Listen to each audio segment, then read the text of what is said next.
Donc, on aborde le deuxième point, c'est-à-dire qu'on reprend un peu le cours du bouquet d'air. Bon, on reprend, je vais un petit peu modifier les choses. Logiquement, j'aurais dû poursuivre l'examen des articles qui ont été mis dans la base qu'évoquait Guy tout à l'heure. Mais je pense que le mieux dans cette affaire, c'est d'aborder la guerre en Ukraine, soyons clairs, d'aborder ce qui nous permettra de revenir sur la plupart des articles, parce que bien sûr, la plupart des articles évoquent et l'Ukraine et la Russie. Alors, si on revient sur ce qui s'est passé en février 2022, c'est-à-dire l'invasion ou la tentative d'invasion de l'Ukraine par la Russie, la première question, je pense, qu'il faut se poser, c'est quels sont les objectifs de guerre, les buts de guerre de Poutine. C'est pour à la fois expliquer ce qu'il a fait, comment il le fait, et puis en même temps, c'est le moyen de se poser la question comment mettre fin à cette guerre. Il est évident que les buts de guerre demandent à être au moins partiellement satisfaits pour que celle-ci s'arrête. Donc voilà tout l'intérêt de se poser cette question. Alors, quels sont, d'après vous, les buts de guerre de Poutine? Alors, c'est pas seulement des connaissances, parce que le père Poutine a eu la prudence de ne pas afficher tous ses buts de guerre. C'est à la fois de la stratégie, il ne faut pas que l'adversaire ou l'ennemi en sache trop sur vos intentions, il faut qu'il lui réserve des surprises, et d'autre part, c'est aussi un moyen de conserver une liberté de négociation pour que votre peuple, j'allais dire électeurs, en Russie, il faut mettre beaucoup de guillemets aux électeurs, mais disons, ceci étant, il y a quand même officiellement des élections en Russie, hein, depuis que c'est la Russie et que c'est plus l'URSS. Bon. Mais il faut pouvoir, pour Poutine, négocier sans encourir le reproche d'avoir renoncé à certains de ses objectifs de guerre. Donc c'est pour ça qu'il ne les affiche pas intégralement. Alors, on revient à la question, quels sont les objectifs de guerre de Poutine d'après nous? Alors, moi, je dis ce que je crois, c'est que l'Ukraine est un réservoir de minéraux, de terres rares, d'agriculture qui est assez prometteur. Et donc, c'était intéressant pour Poutine de remettre dans sa couronne ce joyau économique. Oui. Alors, est-ce qu'il y a d'autres propositions?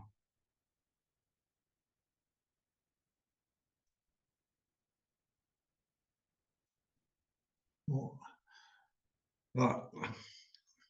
A priori, tels qu'on peut essayer de les identifier, je pense qu'on peut regrouper les buts de guerre de Poutine autour de deux idées.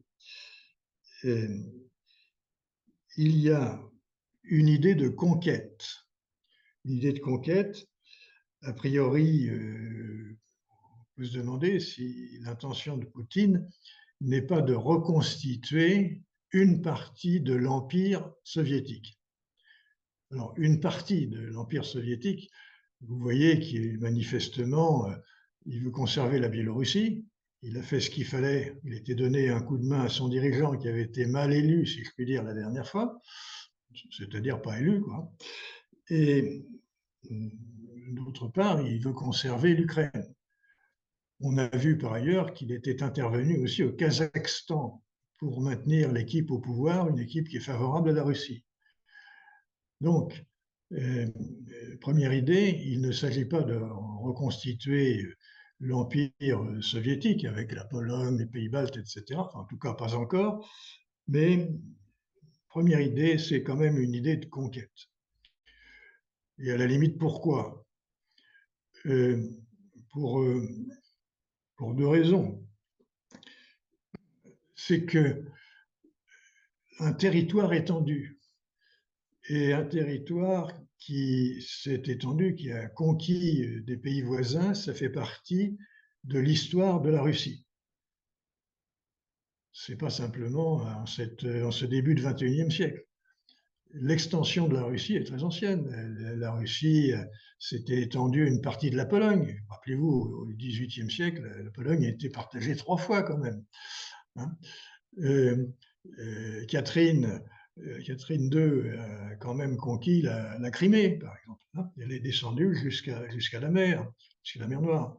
Donc, ça fait partie, traditionnellement, et Staline a refait la même chose au lendemain de la Deuxième Guerre mondiale. Et les troupes russes sont arrivées jusqu'à Berlin. Hein. Donc, ça fait partie de la nature quasiment, la nature parce que ça fait partie de l'histoire traditionnelle de la Russie, et donc on peut dire que ça fait partie de sa nature et que ses habitants ont besoin d'extension.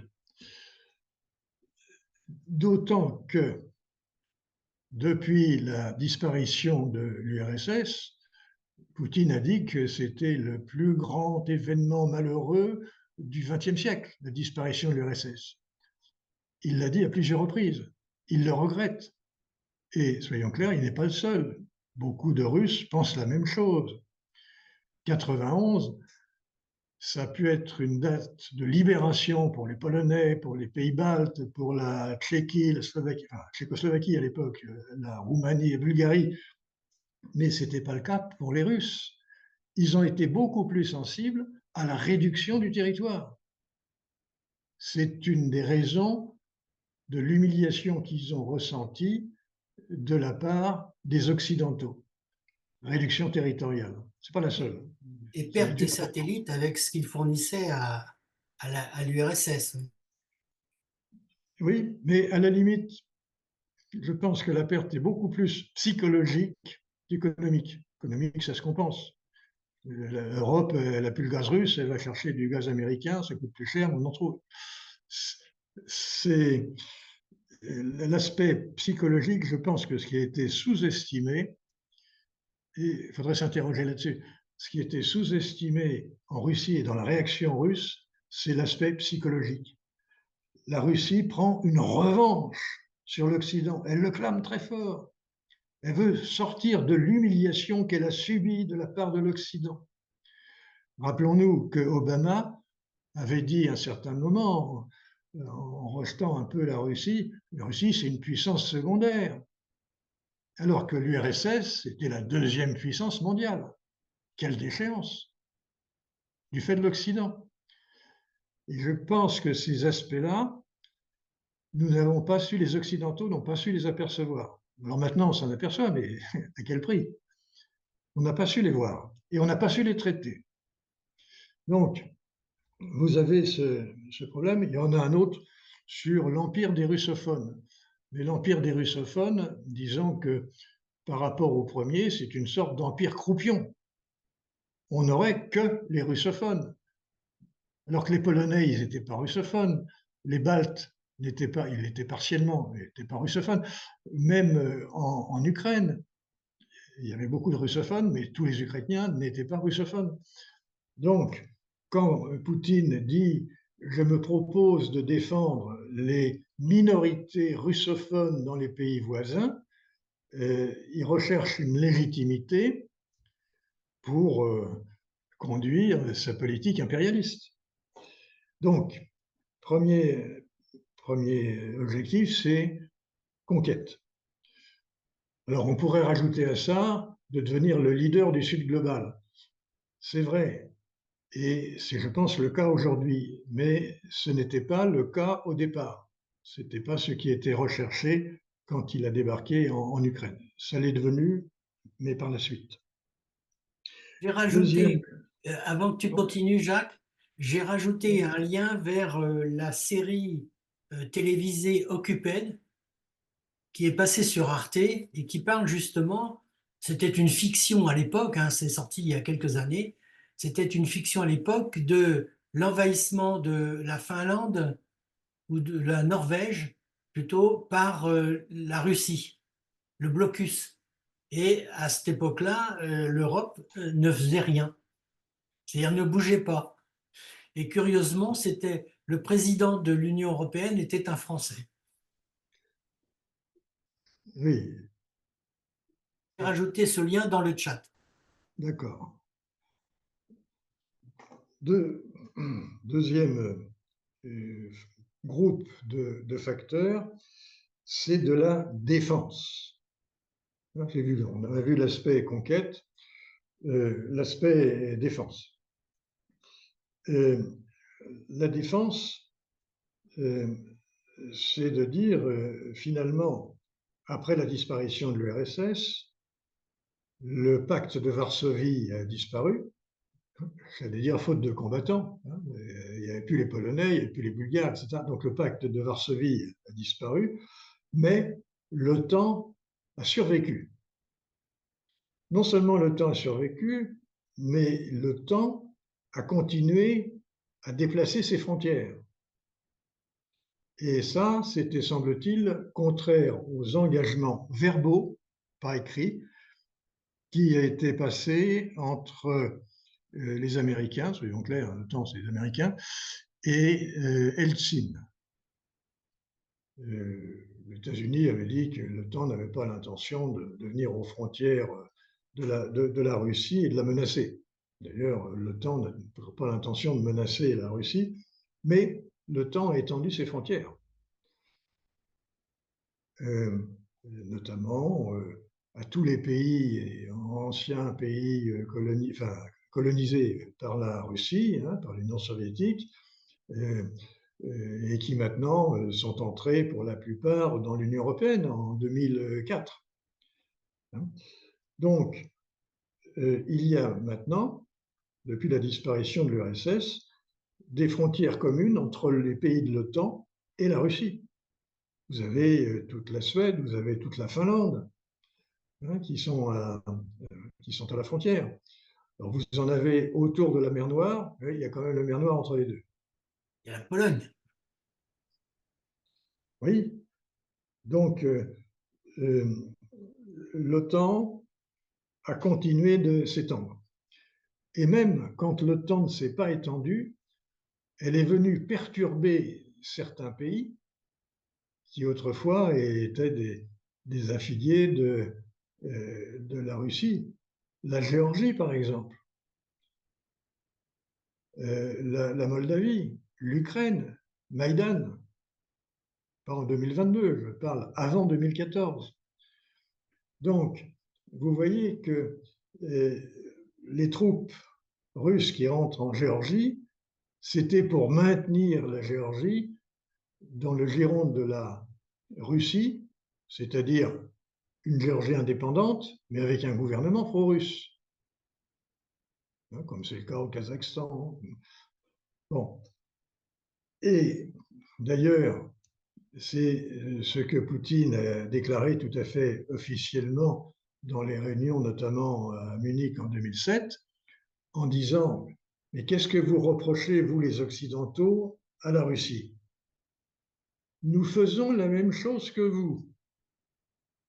Vous êtes intervenus en Afghanistan, vous êtes intervenus en Syrie, vous êtes intervenus en Irak.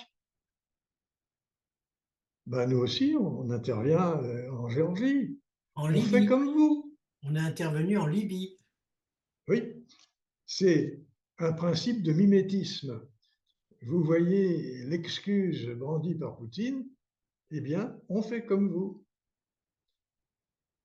Donc, il n'y a pas de poids, de mesure. Pourquoi est-ce que vous nous interdiriez de faire ce que l'on fait alors qu'on fait ce que vous faites? Bon. C'est intéressant comme argumentation. C'est à la fois une argumentation, mais je pense aussi que c'est une vérité profonde. Parce que sinon, c'était fait reconnaître par la Russie la domination de l'Occident, et notamment des États-Unis, sur le monde, plutôt que de la contester. Et vous voyez bien que la Russie, progressivement, est partie d'une revanche sur l'humiliation subie. 91 d'une part, l'extension des frontières de l'OTAN d'autre part, les interventions de l'Occident dans un certain nombre de pays pour intervenir aussi de la même façon. Dernier point, à titre de défense, c'était aussi pour éloigner la tentation occidentale des frontières russes. Parce que si on laissait, par exemple, l'Ukraine développer une économie à l'occidentale, si on laissait l'Ukraine recevoir des capitaux occidentaux et les faire fructifier pour investir, etc., regardez l'évolution du niveau de vie de la Pologne. Depuis que les soviétiques sont partis, la Pologne, elle est très heureuse sur le plan économique. Il n'y a jamais eu autant de développement. L'Occident et surtout l'Europe occidentale ont subventionné à tour de bras les pays de l'Europe centrale et orientale qui le rejoignent. C'est d'ailleurs pour ça qu'il y a autant de candidats. C'est qu'effectivement, l'Europe est généreuse et permet un développement. Alors avoir à ses frontières la tentation économique, plus la tentation démocratique pour un pays impérialiste, autoritaire, où les négociations se déroulent, mais seulement avec les candidats autorisés par le pouvoir en place. Autrement dit, l'opposition n'est jamais prête de gagner les élections, puisqu'elle a disparu avant. Hein, demandez à Navalny. Bon, vous voyez bien que c'était une tentation insupportable pour la Russie. Donc, on a vu des motivations assez différentes se cumuler. Question, est-ce que vous souhaitez en rajouter le temps que je recherche par ailleurs dans les articles qu'on n'a pas vus encore des compléments d'information. Toujours pas. Donc, je reviens par exemple sur un article de Bavrez qui constate que la Russie a conservé après 91. Attends, Jacques. Madame Théobald, si vous voulez intervenir, il faut que vous ouvriez votre micro, qui est coupé par défaut.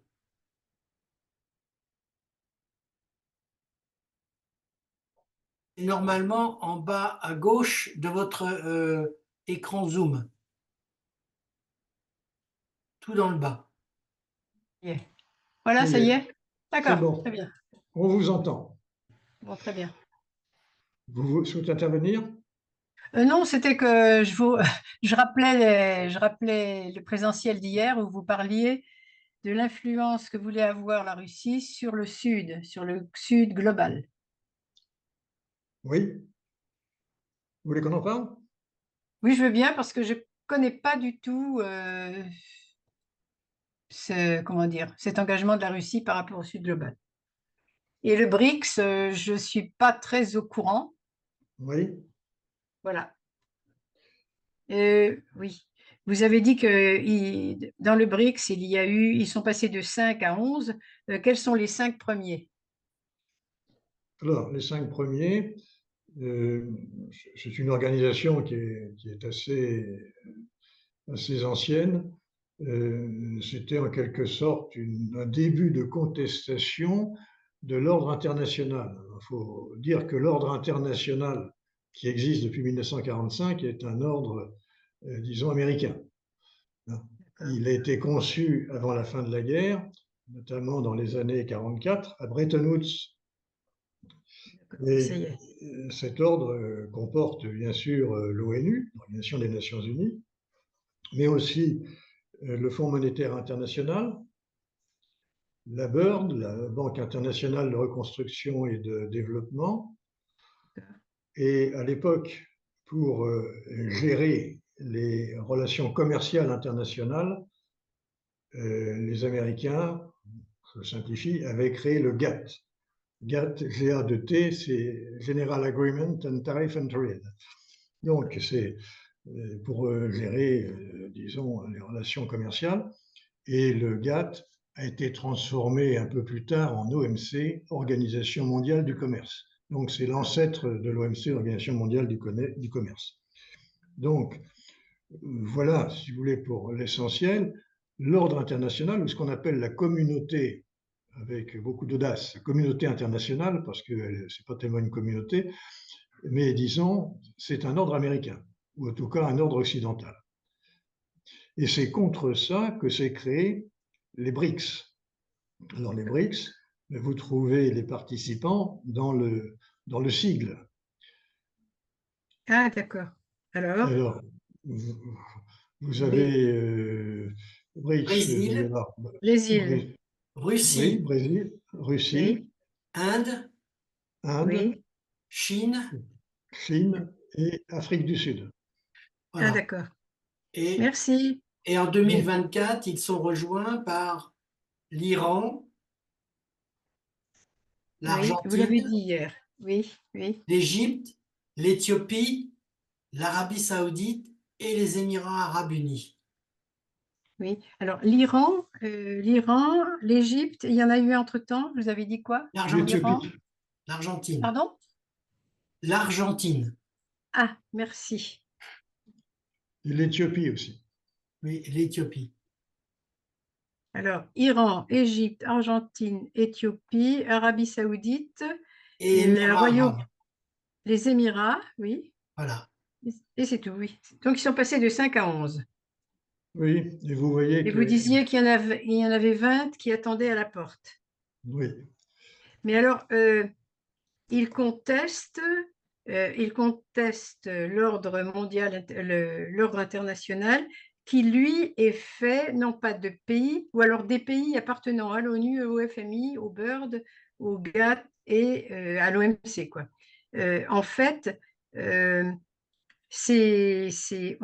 combien ça fait? Ces 11 pays contestent ceux qui participent à l'ONU, etc. non, non, non, attendez, ils ne contestent pas ceux qui participent, ils contestent l'ONU, le Les pays FMI. du... Vous m'entendez? Oui, Ah, vous m'entendez plus. Si, si, si. si, Si, on les- vous entend très bien. Alors, votre question, si vous voulez la reformuler. je ne sais pas si vous m'avez entendu dire que face à ces 11 pays du BRICS, et voilà bientôt, il y a en face de ces pays ceux qui appartiennent à l'ONU, au FMI, au BIRD et à l'OMC, c'est ça? Pas tout à Donc tout fait. l'Occident. Non, non, pas tout à fait. Pas tout à fait. D'abord, il faut prendre dans l'ordre chronologique. Les premiers qui Oui, existent, les premières institutions qui existent, c'est l'ONU, l'OMC, etc., depuis longtemps. C'est ça qui a existé d'abord. Tous les pays des BRICS sont oui. aussi membres de l'ONU. Ah, d'accord. Ah, je n'avais pas compris ça. D'accord. Les pays, attention, l'ONU regroupe quasiment tous les pays du monde, Oui, c'est bien ce qui c'est-à-dire me ça semblait. va C'est pour ça que je vous posais la question. ça va de D'accord, 104, c'est plus de 190, c'est plus de 190, moins de 200. Je ne sais pas quel est le d'accord. montant, 193 ou 14. Donc, tous les pays du monde font partie ont adhéré à l'ONU. Hein, c'est pas, le BRICS, c'est une partition, c'est une sous-partie des gens de l'ONU qui disent l'ONU et toutes ses institutions sont d'origine américaine et sont dominées par les Américains. Et par exemple, quand on emprunte au Fonds monétaire international, celui-ci impose des conditions. Et les pays qui se voient imposer des conditions disent, mais c'est les Américains qui nous imposent leurs conditions. Ce sont des dictateurs, c'est inadmissible. Vous voyez, vous avez des plus jeunes, c'est la révolte des adolescents contre les adultes. En gros, c'est ça. Hein. Oui. On pourrait dire plutôt, c'est la révolte des dictatures contre les démocraties. C'est-à-dire que ce qu'ils rejettent, c'est le concept de démocratie qui ne leur semble pas être le meilleur moyen de diriger. Oui, mais ce qu'ils rejettent d'abord, c'est le pouvoir extérieur. C'est le pouvoir extérieur, militaire, économique, commercial, financier, juridique, qui s'impose à eux. C'est ça. Vous avez une volonté d'indépendance réelle. En disant, quand on applique le droit international, on n'est pas en fait aussi indépendant qu'on veut bien nous le faire croire. Nous sommes économiquement dépendants. Et sur le plan financier, ça se voit clairement. Quelle est la monnaie des échanges internationaux? Ce n'est pas le yuan, c'est le dollar. La seule véritable monnaie internationale, c'est le dollar, suivi de loin par l'euro. C'est ça les monnaies internationales.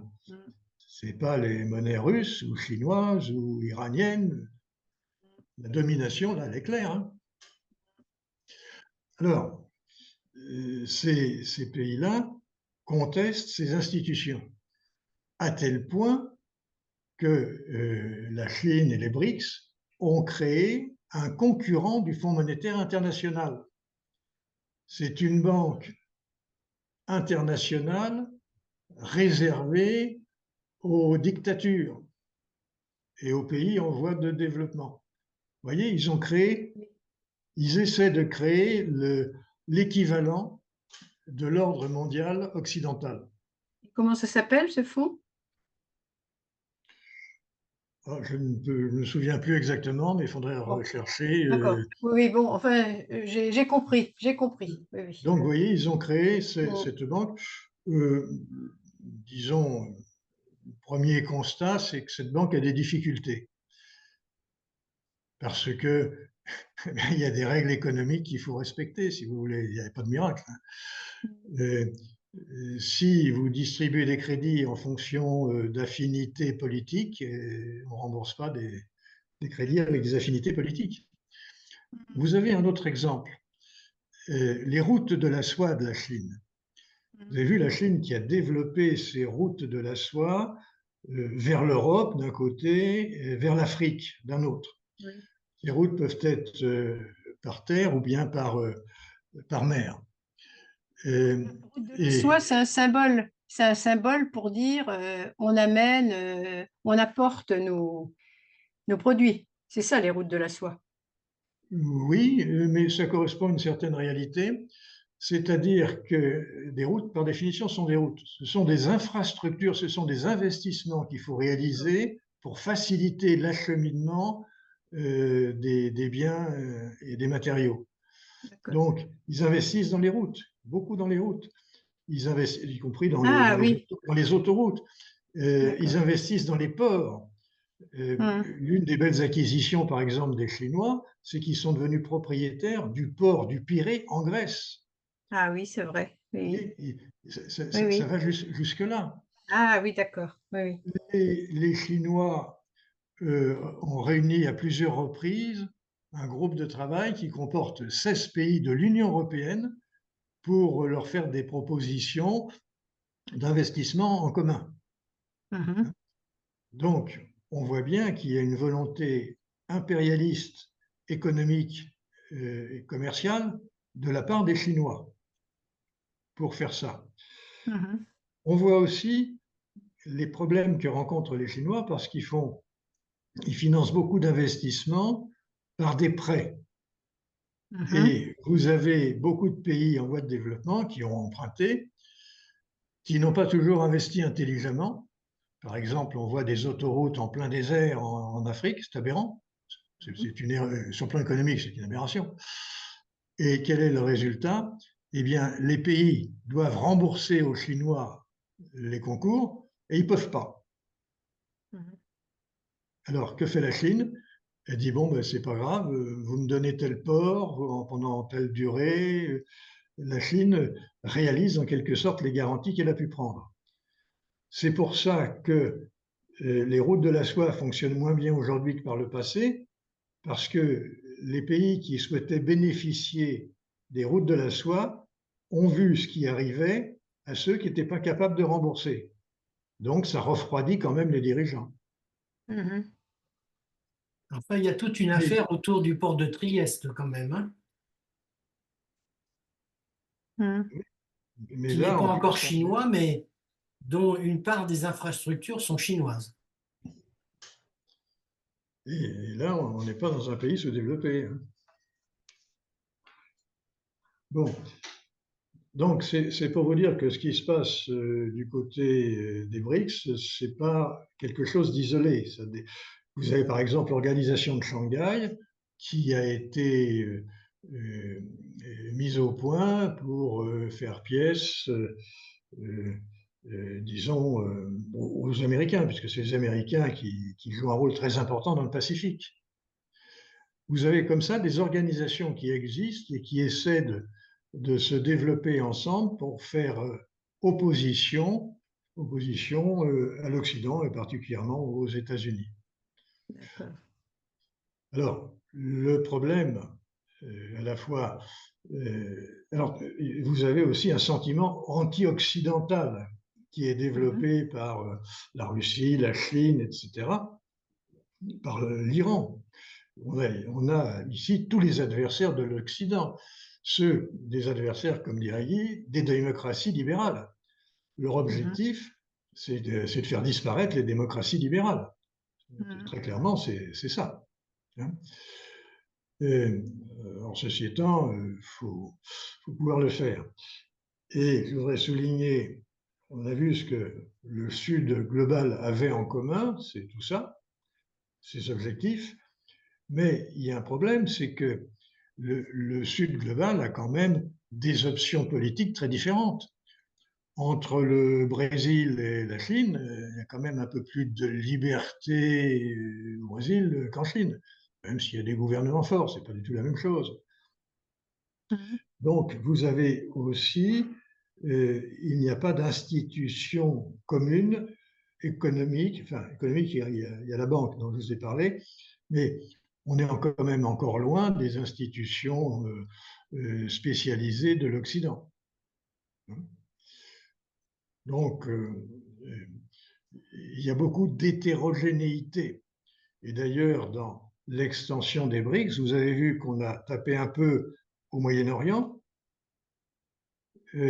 qu'on a été jusqu'en Argentine, et tout ça c'est pour complaire au Brésil, c'est de façon à couvrir le monde entier et à préserver des équilibres. Moi, je voulais dire quand même que la Chine a mis la main sur près de 40 ports en Afrique. Et je pense que les Russes ont aussi des intérêts en Afrique et que ce sera certainement un point de friction entre les deux, là où tout baigne dans l'huile, apparemment par ailleurs. Alors, justement, c'est un point qui rassure les Occidentaux en disant, mais finalement, le Sud global, c'est hétéroclite. Ce sont des pays qui ont des organisations différentes, des régimes politiques différents, des objectifs égoïstes différents, et donc ils auront du mal à présenter en permanence des attitudes communes. Premier point.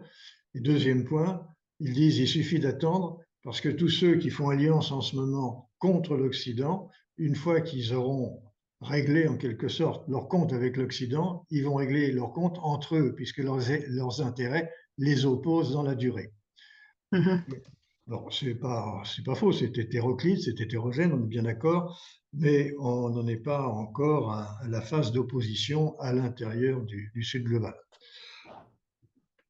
Donc voilà un peu où on en est. Alors, est-ce que vous avez d'autres questions pour orienter la suite ou est-ce qu'on revient sur eh bien, le fond de la guerre et les causes de la guerre en Ukraine?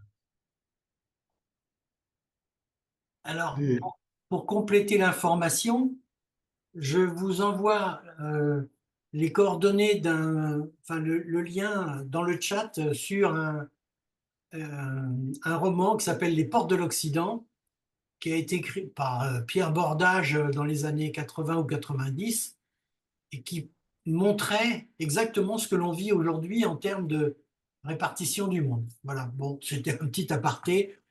C'est amusant à lire, enfin, c'est inquiétant et en même temps amusant à lire. Bon, si je reviens sur la façon dont la perception de la Russie par des Occidentaux. Alors, quelques points. L'importance de la revanche. Alors, la revanche sur la disparition de l'URSS, etc., mais cette notion de revanchisme en Russie. Ceci étant, je voudrais en profiter pour la transposer en Chine, parce que la Chine, notamment Xi Jinping, utilise aussi la notion de revanche contre l'Occident vis-à-vis de son peuple, et bien sûr, c'est une revanche sur la domination de l'Occident au XIXe siècle, notamment les guerres de l'opium, hein, où l'Occident avait imposé quasiment d'établir des relations commerciales avec les flottes occidentales, d'accueillir des ambassades et puis d'acheter de l'opium, ce qui n'était pas très positif pour les Chinois quand même. Donc c'est un instrument mobilisateur utilisé notamment par des pouvoirs autoritaires, hein, qui ont toujours pratique. Deuxième chose, c'est l'utilisation, j'ai déjà dit, de la religion. Alors bien évidemment, la religion orthodoxe en Russie, l'islam en Iran, Confucius en Chine, et même en ce moment, on le voit bien, l'hindouisme en Inde, et un hindouisme anti-musulman en Inde. Vous voyez bien que dans l'ensemble du monde, il y a une renaissance des religions, à l'inverse de ce que l'on constate en Europe.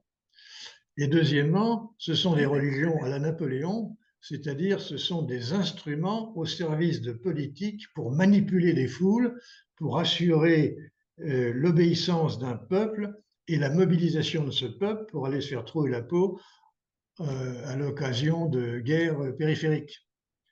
Ce n'est pas désintéressé, c'est tout à fait instrumentalisé. Bon, donc ça, c'est vu.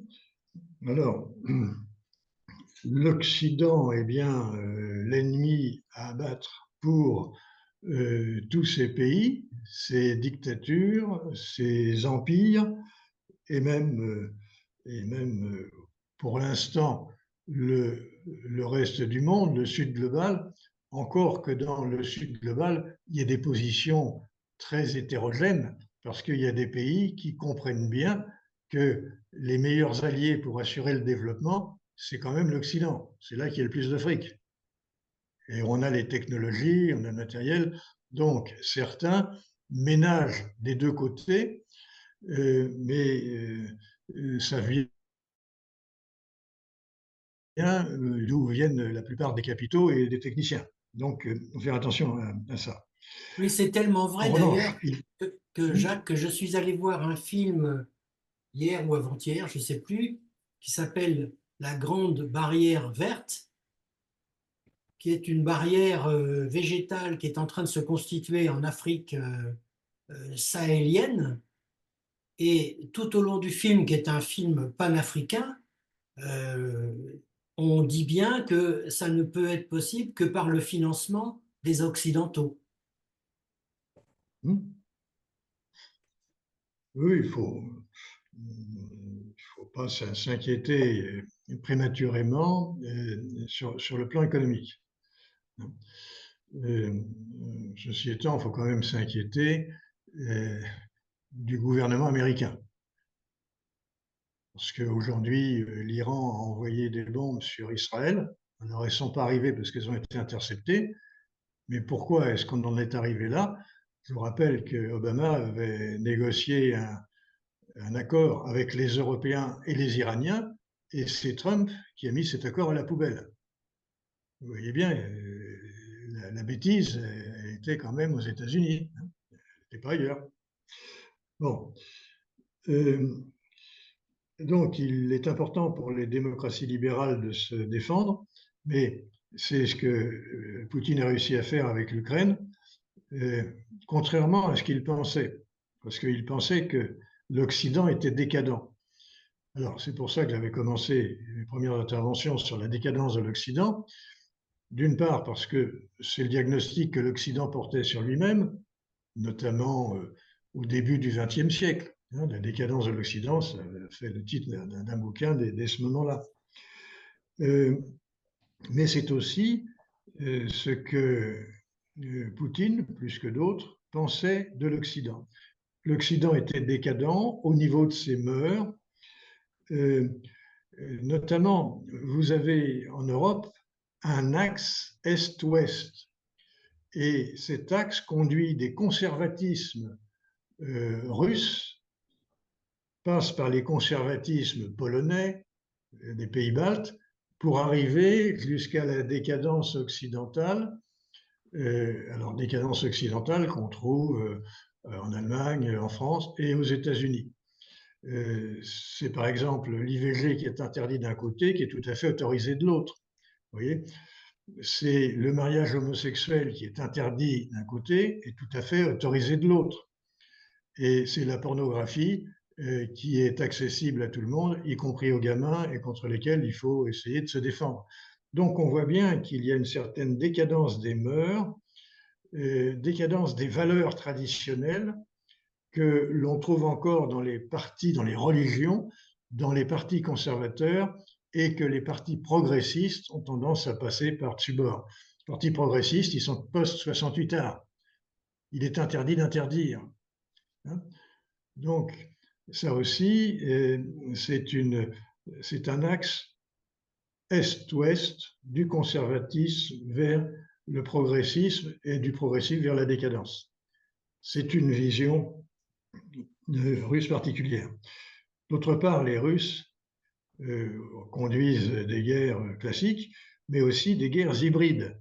Ils cherchent, par exemple, à influencer les élections européennes, les élections françaises et les élections américaines.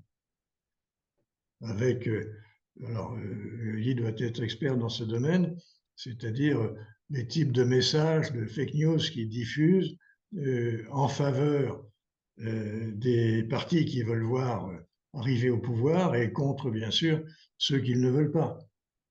Oui, y compris d'ailleurs des fausses premières pages de journaux européens notamment, ou français, qui ont été complètement piratées. Bon. On voit aussi dans les façons d'attaquer, vous avez une attaque sur le commerce international. Par exemple, on a pu découvrir au moment de la pandémie les dépendances de l'Occident à l'égard de certains pays, la Chine, l'Inde, notamment pour l'approvisionnement en médicaments, ou bien pour des approvisionnements particuliers, et quelles sont les attitudes des Chinois et des Russes, c'est d'organiser en quelque sorte la rareté des matériaux indispensables pour l'Occident, que ce soit des médicaments ou des terres rares. Et en face de ça, de cette attitude qui consiste à organiser la rareté de ce qui est indispensable, notamment dans les techniques tout à fait nouvelles, y compris les éoliennes, eh bien, vous avez des politiques de dérisquage, alors ça c'est à retenir, des politiques de dérisquage de la part des Occidentaux. Ça veut dire pour les Occidentaux identifier leur vulnérabilité en matière d'approvisionnement et ayant identifié ces vulnérabilités, de trouver des sources de substitution qui ne sont pas sous une domination politique hostile. Donc vous voyez que, l'air de rien, la guerre est en train de se développer dans le niveau du commerce international, politique de dérisquage. Et c'est d'ailleurs une directive européenne qui impose aux États européens de rechercher ensemble une dépendance inférieure à 65%. Alors, ça, c'est une grande évolution de l'Europe qui avait commencé avec Juncker. Et à la limite, Ursula a eu du mal à emboîter parce qu'elle était, disons, plus à gauche que Juncker. Mais il faut que, maintenant on a compris, l'Europe a commencé à comprendre qu'il faut sortir de la naïveté consistant à accepter que les Chinois barbotent les brevets occidentaux sans les payer, que les Chinois conditionnent l'investissement en Chine avec une participation majoritaire des Chinois, ce qui fait qu'à tout moment, quand ils ont récupéré la technologie, ils peuvent éjecter les Occidentaux et ils conservent le savoir-faire. Bon, je ne vais pas continuer. On en a parlé aussi tout à l'heure dans les routes de la soie. Ça fait partie de la façon dont notamment la Chine emprunte son savoir-faire à l'Occident. Soyons clairs, c'était la politique de Deng Xiaoping. Hein. C'est lui qui a cherché le modèle de développement économique, alors que Mao Tse-tung n'avait pas du tout cherché à faire ça. Mao Tse-tung avait quasiment sabordé l'économie chinoise, notamment lors comment ça s'appelait La c'était Grande pas le grand Marche, bond en avant, ouais. c'était l'étape suivante. Bon. Donc, il avait quasiment sabordé l'économie et Deng Xiaoping a révélé et a transformé l'atelier du monde en usine du monde avec tous les gains de productivité et toute la modernisation qui allait avec. Bon, on arrive rapidement quand même à une question sur l'Ukraine. Est-ce que l'Ukraine est le pays uni que perçoit l'Occident? Réponse non. Ça, c'est ce qu'on nous vend depuis quelque temps, mais l'Ukraine n'est pas du tout un pays uni. Et vous avez des politologues internationaux comme Tertrais qui se sont complètement plantés dans la lecture qu'ils ont faite du bouquin Le choc des civilisations de Huntington. Tertrais dit, regardez l'Ukraine, c'est l'illustration parfaite que Huntington s'est trompé. Il a dit que, en fait, les civilisations allaient s'affronter aux autres civilisations. Ce n'est pas le cas en Ukraine. Il dit, vous voyez, la civilisation ukrainienne et russe, c'est la même. Et pourtant, ils s'affrontent. Mais il n'y a pas que Tertrais dans la vie. Si on regarde ce que d'autres qui se sont penchés sur la question, des gens comme Kissinger, quand même pas n'importe qui en matière internationale, comme Brzezinski, qui est le Kissinger de l'autre camp. Hein. Kissinger, c'est géopolitique républicain, Brzezinski, c'est le Kissinger démocrate. Et bien tous les deux pensaient exactement la même chose. C'est-à-dire que l'Ukraine n'était pas un pays uni. C'est un pays, depuis longtemps, divisé en deux. Vous avez à l'ouest, je pense que je le disais hier, l'ouest était dominé par la Pologne et la Lituanie quand c'était des alliés d'un même pays, donc où on parlait, la religion était l'orthodoxie, et de l'autre, on parlait l'ukrainien, et l'autre était dominé par la civilisation russe, elle aussi orthodoxe, mais où on parlait le russe. Et donc, vous avez deux civilisations qui cohabitent, qui coexistent en Ukraine. C'est pas nouveau. et c'était connu depuis longtemps. Bah, d'autant plus que Bah, avec tiens, Staline, il y a eu un mixage des populations absolument extraordinaire et une russophonisation obligatoire. Ma mère en a été une des victimes, si on peut dire. donc, vous voyez que ceci existait depuis longtemps. Et en fait, il ne faut pas croire, comme on nous le vend dans la presse occidentale, que l'Ukraine est un pays unitaire. C'est un pays qui n'est pas unitaire et où, comme le disait Guy, il y a eu quand même des chocs internes assez importants. Je vous rappelle quand même qu'un peu avant 2014, après les manifestations de Maïdan, hein, sur la place Maïdan, soutenues bien évidemment par les Occidentaux, euh, l'Assemblée nationale ukrainienne a interdit l'usage du russe, bien sûr, dans l'Est et le Sud du pays. Alors qu'en fait, c'était quand même la langue natale de ces régions-là.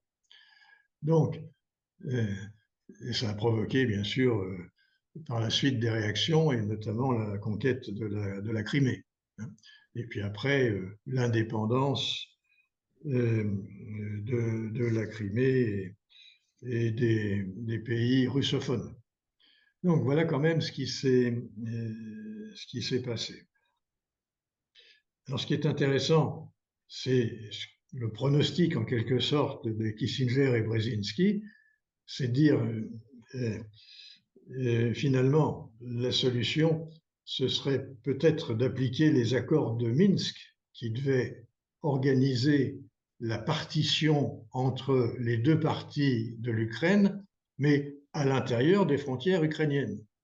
Bon, maintenant, les Russes ont déplacé les frontières russes pour annexer une partie de l'Ukraine, mais la partition existe toujours. Et les politologues, les géopolitologues les plus pertinents nous disent ce qu'il ne faut pas faire, c'est annexer l'Ukraine d'un côté ou de l'autre. Il ne faut pas annexer l'Ukraine à l'Union européenne. C'est une bourde monumentale. Il ne faut pas annexer l'Ukraine à la Russie. C'est une autre bourde monumentale. Il faut que l'Ukraine reste le pont entre les deux civilisations et reste un pont indépendant et garanti, dont l'indépendance est garantie par les deux pays simultanément, enfin les deux grandes régions, c'est-à-dire la Russie d'un côté et disons l'Union européenne, pour ne pas dire l'OTAN, de l'autre. Vous voyez, la solution qui semble la plus équilibrée à terme. Alors, il est évident qu'on, je pense, on ne parlera pas de négociation avant le résultat des élections américaines. C'est évident que Poutine espère, bon, qui vous savez, et il pense être en meilleure situation pour négocier à ce moment-là et éviter l'éternisation de la guerre qui coûte quand même beaucoup de vies humaines. À la limite, ce n'est pas ce qui retient Poutine, mais sa population vit difficilement les sacrifices humains que la mobilisation et la guerre imposent. Alors même s'il a pris soin de mobiliser sur la périphérie et non pas dans les centres-villes, il y a quand même des réactions. Et l'autre inconvénient pour la Russie, c'est l'émigration des jeunes talents. Il y a énormément de Russes qui ont franchi la frontière pour échapper à cette guerre qu'ils n'approuvent pas. Et ça porte préjudice à la Russie, qui d'une part subit déjà une réduction démographique. Elle a un taux de natalité qui est très faible. Ce taux de natalité est encore affaibli par les émigrations et en plus, l'émigration des talents. Ce n'est pas les pires, c'est les élites qui ont tendance à partir. Et Poutine sait très bien qu'il faut qu'il termine, si vous voulez, sa guerre, ses hostilités, avant que la baisse démographique ne lui pose des problèmes politiques et militaires. Bon, il a encore un peu de temps, mais quand même, la population se réduit déjà et se réduit sensiblement. D'autant que, à côté, vous avez en embuscade, du côté de la Sibérie, la Chine, qui a une densité de population qui n'a rien à voir avec celle de Sibérie et qui, d'ores et déjà, non seulement a augmenté ses échanges commerciaux avec la Russie, en venant se substituer comme débouché à l'Occident, mais qui, en même temps, soyons clairs, a des objectifs de peuplement. Donc l'amitié éternelle qui se jure mutuellement n'est qu'un instant de raison, ne pas s'éterniser. Bon,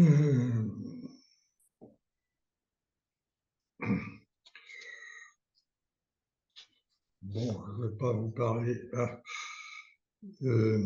Si, au passage, quand même, les rapports avec l'islam. Alors, comme dit Huntington, il s'inscrit en faux contre Obama, qui disait l'Occident n'a pas de difficulté de rapport avec l'islam, elle a simplement des difficultés avec l'islamisme. Et Huntington dit, c'est archi faux. Ça fait plus d'un millénaire qu'il y a des rapports tendus entre le christianisme et l'islam. Donc c'est pas d'avant-hier, ça fait très longtemps. Et d'autre part, ça continue, on le voit bien, c'est pas prêt de s'apaiser. Et je dirais même, ça continue et ça s'amplifie. Pourquoi? Parce que, comme le dit Huntington, le danger, c'est pas qu'il y ait une diversité de religieuses sur la planète, c'est le fait que, avec les immigrations, les Occidentaux, mais pas seulement, les Russes aussi, ont importé dans leur pays une division religieuse. Et alors que les églises se vident, les mosquées se remplissent. Et l'islam n'est pas seulement une religion, c'est une civilisation. Je prends par exemple la civilisation où les femmes sont dominées par les hommes. Dans les successions, une femme, c'est la moitié d'un homme. Bon. Et la Russie est confrontée à l'islam parce qu'elle a 20% à peu près de sa population qui est musulmane. Alors, c'est plutôt sur les pays périphériques, mais la Russie est quand même confrontée à ce même problème que l'Occident. Et vous voyez le paradoxe, c'est que les Russes sont confrontés au même problème que nous, mais plutôt que de voir ensemble comment on peut résoudre le problème, ils ont choisi l'affrontement. Le meilleur exemple de ce que je vous dis, c'est le dernier attentat terroriste qui a eu lieu dans un théâtre de Moscou, qui a fait plus d'une centaine de morts. Et Poutine a commencé par attribuer cet attentat aux Ukrainiens. Alors il n'y a que lui qui y croyait. Et puis après, quand même, on ne peut pas manipuler les Russes excessivement parce qu'ils ont accès, via les réseaux sociaux internationaux, ils ont accès quand même à la vérité. Et Poutine a dû reconnaître quand même officiellement que les terroristes étaient musulmans. Alors, je ne sais plus quel pays, enfin, un petit truc. Mais ça veut dire aussi que Poutine, qui essaie de se proclamer le leader du Sud global, a subi un attentat à Moscou de la part du Sud global. Donc, vous voyez, ça conteste un peu l'ambition qu'il affiche concernant son leadership. Et ça aussi confirme qu'il est confronté à un même problème que l'Occident dans ses relations avec les religions, et notamment la religion musulmane.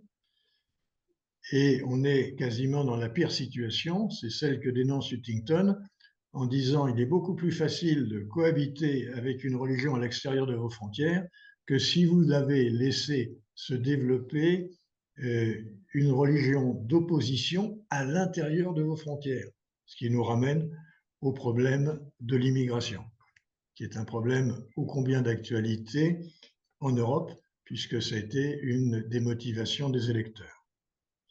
Et ça l'est encore pour les législatives françaises qui sont devant nous. Bon. Alors, question, direction par rapport à ce que je viens de vous présenter.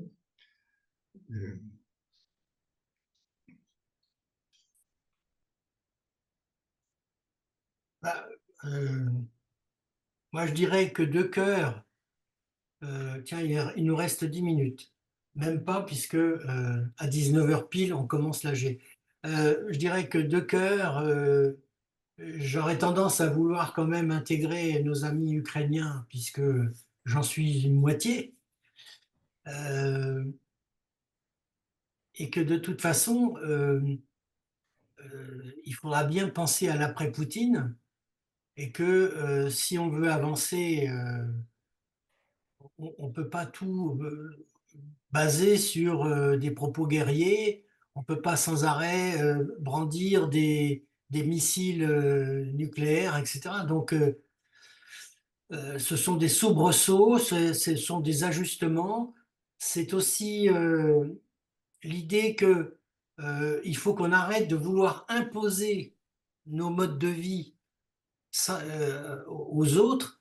On peut les montrer comme vitrine de ce que l'on sait faire ou de ce que l'on veut faire, mais encore une fois, imposer à des Polonais, par exemple, l'avortement légalisé, c'est pas la bonne manière d'agir, parce qu'on on est frontal avec eux. Ça ne veut pas dire qu'il ne faut pas leur dire tout le bien qu'on pense de ça, parce que les chiffres nous donnent raison.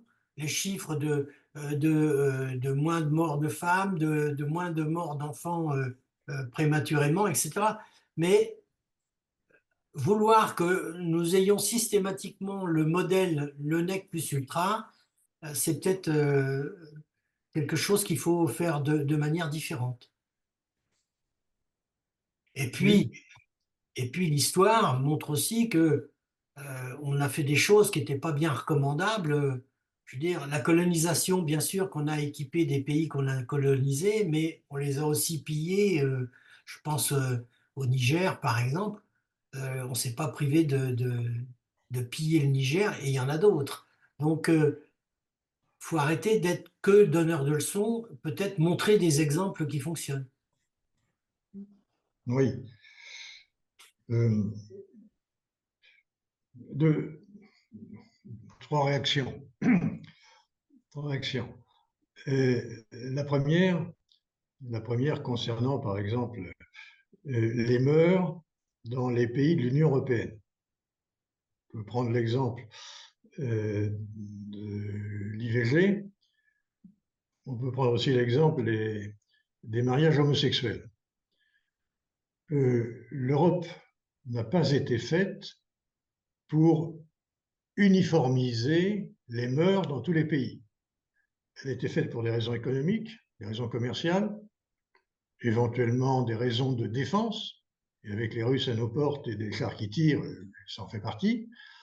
Mais on n'a pas délégué à Madame von der Leyen de réguler les mariages homosexuels. Ça ne fait pas partie du contrat de départ. Donc, on ne devrait pas avoir d'exigence dans ce domaine-là. Si Orban n'en veut pas, c'est son affaire. Les Hongrois ont le droit d'avoir une évolution. L'Occident a mis plus d'un siècle à faire évoluer ses mœurs, et il est normal que ça prenne quelques décennies de l'autre côté, et ils ne sont pas obligés de nous rejoindre. Ça ne fait pas partie de ce qu'on veut mettre en commun dans la corbeille de l'Union européenne. Robert Schuman n'en a pas parlé. Il a parlé de paix, il n'a pas parlé de sexe. Mélangeons pas tout. Ça, c'est le premier point. Le deuxième point, et il permet d'introduire une autre idée, c'est quel rapport doit-on établir aujourd'hui avec les Russes? Est-ce qu'il faut couper tous les rapports avec les Russes, avec les diplomates, avec les artistes, avec les sportifs? Est-ce qu'on veut les rejeter en permanence? Certains disent, à juste titre, la Russie durera plus longtemps que Poutine, ce que quelqu'un vient de dire. Et vous avez intérêt, lorsque vous voudrez rétablir des relations équilibrées, des relations intelligentes avec la Russie, de savoir comment ces gens fonctionnent. Et vous aurez intérêt à ce moment-là à avoir établi antérieurement des relations interpersonnelles pour pouvoir dialoguer, pour pouvoir construire quelque chose. Et il ne faut pas que ce soit réservé aux seuls diplomates. Et comme nous avons beaucoup de Russes qui sont venus chez nous en Occident, en Europe, on a intérêt à leur à établir des relations personnalisées avec eux. On a intérêt à les accueillir. Pour l'instant, ils sont dispersés, ils n'ont pas de relation entre eux. C'est quasiment une migration dans les pires conditions. Donc, ils nous disent, vous avez intérêt à organiser l'accueil de ces gens-là, à organiser bien sûr une sorte d'assimilation, soit pour les conserver ultérieurement, soit surtout pour les renvoyer dans leur pays, pour en faire des alliés au moment où vous négocierez avec la Russie, parce que je l'ai démontré tout à l'heure, finalement, nous avons des intérêts communs. On retrouve l'idée de Gaulle, hein, l'Europe de l'Atlantique à l'Oural, il y a quand même des points communs avec les Russes et des points de divergence avec les Chinois qui veulent récupérer une partie des terres russes mal occupées aujourd'hui. Et puis, on l'a vu, la Russie subit le terrorisme de même origine que nous. Donc, ça, c'est un point important qu'on n'avait pas abordé jusqu'à présent, mais qui me semble définir une attitude plus intelligente que le rejet brutal et systématique préconisé par certains. Bon, on aborde simplement, si on aborde de la fin,